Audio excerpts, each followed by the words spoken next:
Real life کے اندر بھی ہر جو ہے وہ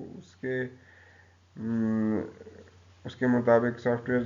موجود ہیں، انٹرٹینمنٹ کے لیے ہیں، اور آپ کے ہیلتھ سے ریلیٹڈ سافٹ ویئر ہیں، اور اس طرح تو business related, work office related softwares. اب ان ساری، چونکہ ان کو مینشن کرنے کا مقصد یہ ہے کہ یہ اپلیکیشن ڈومین ڈفرینٹ ہے،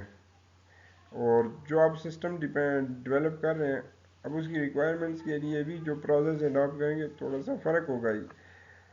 اور وہ اسی پہ ڈیپینڈ کرتا ہے کہ کس اپلیکیشن ڈومین میں. جو بچوں کے لیے، کڈز کے لیے جو سافٹ ویئر ہے، اس کی ریکوائرمنٹ پروسیس کچھ اور ہوگا بنسبت ایک سائنٹیفک انجینئرنگ لیبارٹری کے لیے آپ سافٹ ویئر بنا رہے ہیں، کسی ڈیفینس سسٹم کے لیے بنا رہے ہیں، کسی جو ہے وہ بزنس انوائرمنٹ کے لیے بنا رہے ہیں، یا ہاسپٹل کے لیے بنا رہے ہیں. تو ان انوائرمنٹ کی وجہ سے اس کی ریکوائرمنٹس کیسے آپ obtain کریں گے، یہ بھی ایک ڈفرینٹ پروسیس، مطلب ایک ہی طریقے سے ریکوائرمنٹس نہیں بنتی، لیکن کچھ جنرل ایکٹیویٹیز ہیں جن کو ہم ڈیفائن کر لیتے ہیں کہ اس کو، پھر اس کے لیے ایکچوئل پروسیس ان ایکٹیویٹیز کو پرفارم کرنے کا وہ ڈفرینٹ ہو سکتا ہے، لیکن اس کو ہم ان ایکٹیویٹیز کو نام دے دیتے ہیں سٹیجز کے اعتبار سے، یا اس میں یعنی ان پروسیس کو ان سٹیپس میں ہم پرفارم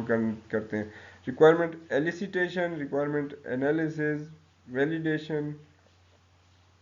ریکوائرمنٹ مینجمنٹ. تو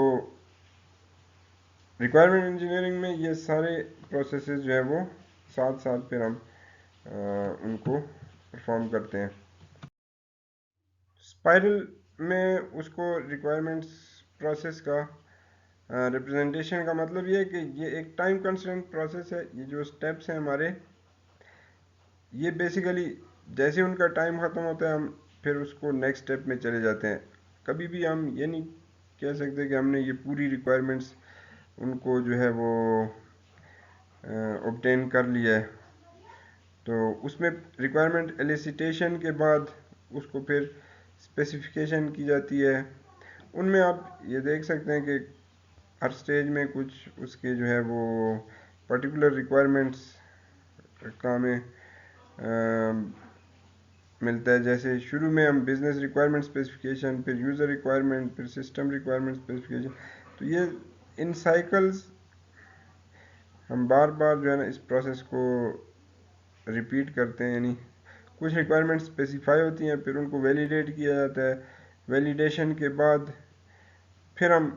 ہمیں مزید ریکوائرمنٹس کی ضرورت، یعنی اس پروسیس کو دوبارہ ہم کوشش کرتے ہیں کہ ہمارے سامنے اور بھی کچھ ریکوائرمنٹس آ جائیں، پھر ان کو اسپیسیفائی کرنا، specification, validation,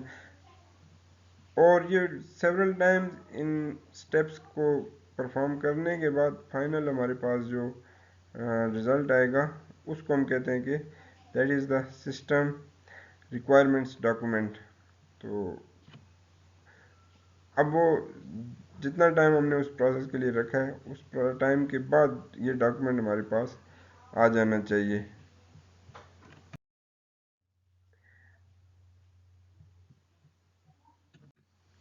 first step in that